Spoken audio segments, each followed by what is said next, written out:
2014 Nissan Altima with 3.5 liter. Going to be replacing the serpentine belt on this one. Replacement part I got K070407. I was in here earlier doing an oil change when I noticed that the belt was starting to crack and break on me. So the other pins were already removed, the clips. So we'll come in here with our removal tool, pop it out, drop that guy down.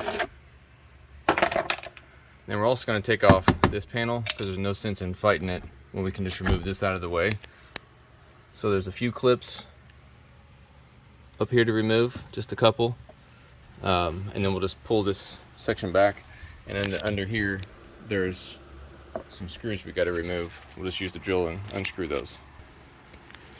I wanted to show those screws that need to be removed were right here, here, and here. This piece right here, this deflector shield, just stays as part of it.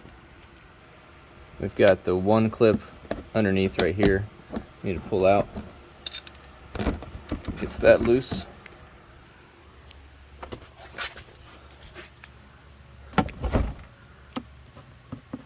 This clip here.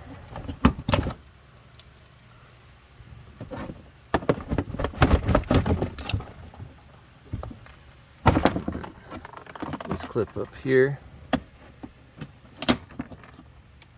And that one's a little bit different than the others.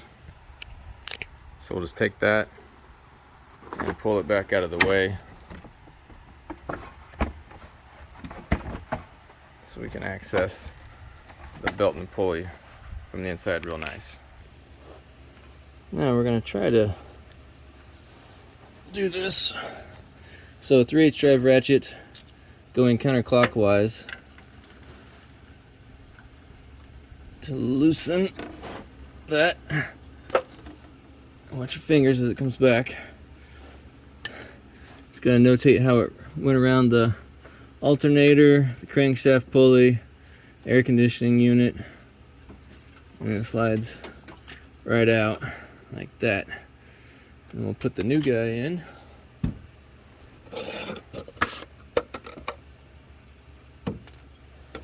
Hopefully exactly the same way. Up around the alternator, around the air conditioning compressor. Make sure you're not caught under anything down here. Around the crankshaft pulley. Now,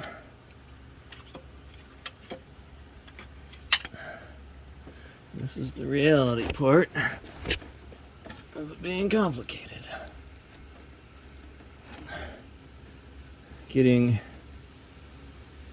Let's see. We need to get access to that to pull it down. Maybe we can use an extension to get behind it.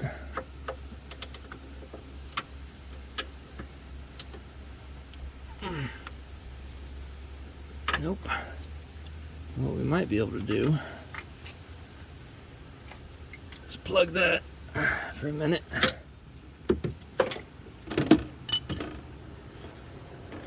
Get it looped back around.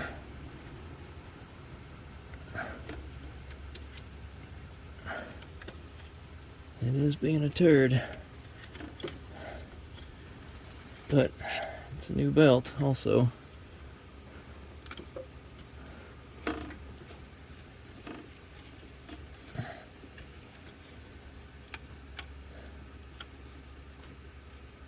Get in there, fella.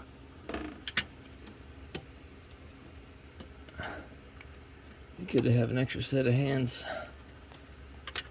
down now.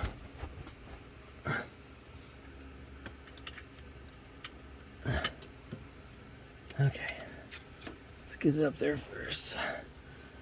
Walk it around the crank.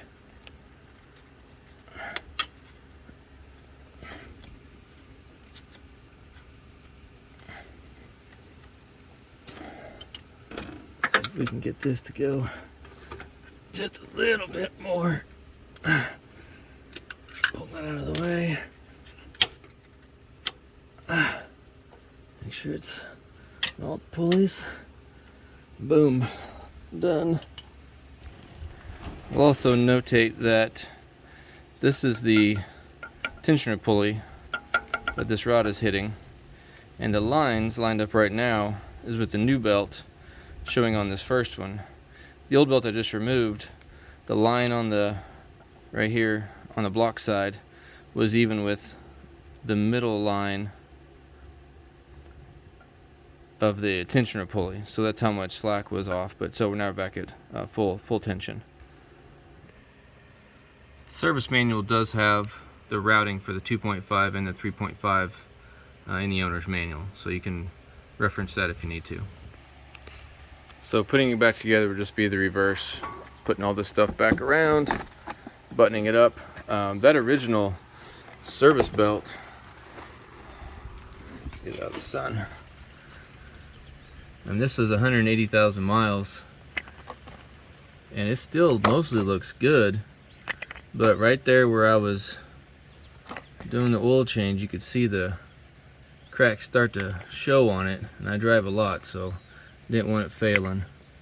But that was, I mean, that's a pretty good factory belt right there.